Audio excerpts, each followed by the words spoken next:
Melissa, Sheridan, and Ashley. bringing you the news. Students who are enrolled in summer driver education are reminded to get permits and do some driving before summer driver education starts on Wednesday, May 31st at Central Campus.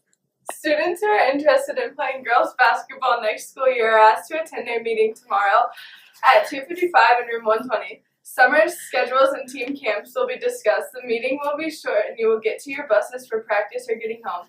Contact Coach Foster if you have any questions. Any student who is interested in enrolling in the summer school should visit with his or her counselor to complete registration. There's a boys basketball meeting today at 2:55 in room 209. The meeting is short. You can get to your buses from practice or getting home. Contact Coach Winchesky if you have any questions. Any Minot High School student who wants to participate in the 2017 Magician Summer Strength Program may pick up an information sign-up sheet in the main office. The cost is $119. Students who are taking Advanced English 10 next school year should attend a meeting tomorrow to get the summer reading. Come to either the 7:45 a.m. meeting or the 3 o'clock p.m. meeting in Miss Nelson's room 311, to get your assignments. See Miss Nelson or Mr. Gifford for any questions. Newly elected 2017-2018 cheerleaders and their parents are meeting tomorrow at either 5:15 or 6 in the Magic City Campus Commons. Please bring the cheer camp deposit, t-shirt money, and insurance policy numbers.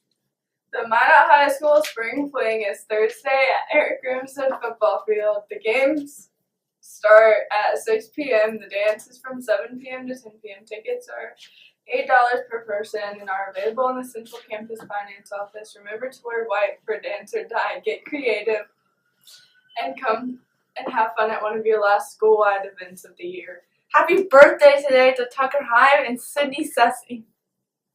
Lunch today is diced turkey and gravy, mashed potatoes, dinner rolls, salad bar, and milk. Thank you for watching and have a wonderful day! I'm Mike Smith, and you're watching The Harbor.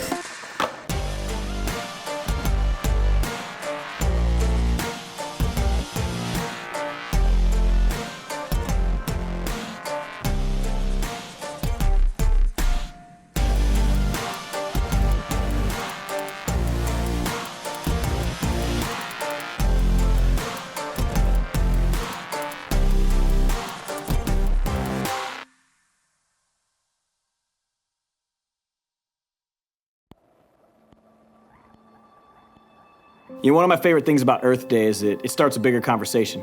We begin to look at our environment, look at our community, and see the ways that we can have an impact. Have you ever looked around the cafeteria after lunchtime? Or looked in the stands after a football game and just noticed all the trash lying around? You know, I don't think we understand the lasting impact we're having on our schools and in our own community. And I don't think we do it on purpose. I just don't think we're paying attention. I don't think we always pay attention to the environmental or social needs around us. It's like we almost expect someone else to take care of these things for us. I want to tell you a story about how I got immersed with the bigger picture. It was my freshman year of college. I grew up in a small little community.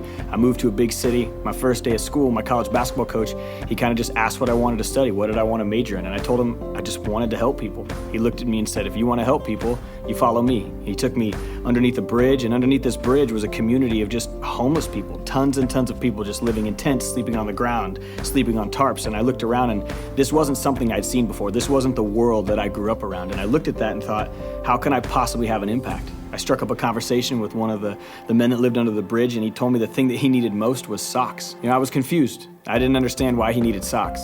But then he took off his boot, and I saw his feet. And his toenails were black, and his feet had completely rotted, and basically he'd been wearing the same pair of socks for months at a time, and that was when I realized how important even a pair of socks were. You know, I didn't have a lot of money. I didn't even have that many socks, but I had access to socks because I played sports in college, and so I just took socks that I could get under the bridge and basically just started helping people. And it was under that bridge that I think my eyes opened and I became more aware. So now every time I go under an overpass, I can't help but look and pay attention to how many sleeping bags I see. Every homeless person I see on a street corner or I meet underneath a bridge, the first thing I do is look at their feet to see if they need new socks. You know, I call it my overpass awareness. It's like my eyes have been opened to this concept of what do the homeless people in my community need and how can I help? You know, the other day I got to give something away as simple as a hot dog. I saw a homeless man and we were, you know, on a tour giving away hot dogs to homeless people, and I I handed this man a hot dog, and it was just me and him, and said a couple words to him, told him I hope he has a great day, and I walked off. And when I got back in the bus, I turned and looked, and this man was standing there praying over this hot dog. And it wasn't a little thing. I mean, he stood there for a while, and he prayed, and he was just so thankful for something as simple as a hot dog. And it wasn't, this earth-shattering thing that I gave away, but to him, it was world-changing. And it was in those moments that I realized how important it is just to give simple things away. And it was a special thing that he and I shared. It wasn't this big, massive thing that we did. I don't always get it right. The other day I went to throw away some trash from my car and I missed the dumpster. And as I was driving off, this man came out screaming at me, telling me not to, throw trash in his community, that he lives here. And all I could say when I looked at the man was, I live here too. I'm thankful that that man called me out. I'm thankful that my coach took me under a bridge and showed me where homeless people live. I'm grateful that they showed me that even doing something simple can have a big impact on my community. And I think for a lot of you guys, when you find that thing that you're passionate about, that thing that you believe in, and you want to have an impact on your community, a lot of times what happens is you get bummed because hundreds of people don't show up to help you. And oftentimes I've realized it's more important to serve your community with a couple close friends than it is to have a ton of people there. Sometimes we get disappointed in who doesn't show up. I think it's more important to be excited for who does. I think it starts at home. Clean up after yourself. Don't expect your mom to do it for you. And when you're at school, pick up your trash in the cafeteria. Don't just expect your janitors to do it. And if you're at a football or a basketball game or a stadium, pick up after yourself. Around the community, if you see a homeless person, extend a helping hand. If there's trash on the side of the road, pick it up. And being socially aware of the needs in your community, that's your responsibility. No one else is going to do that for you.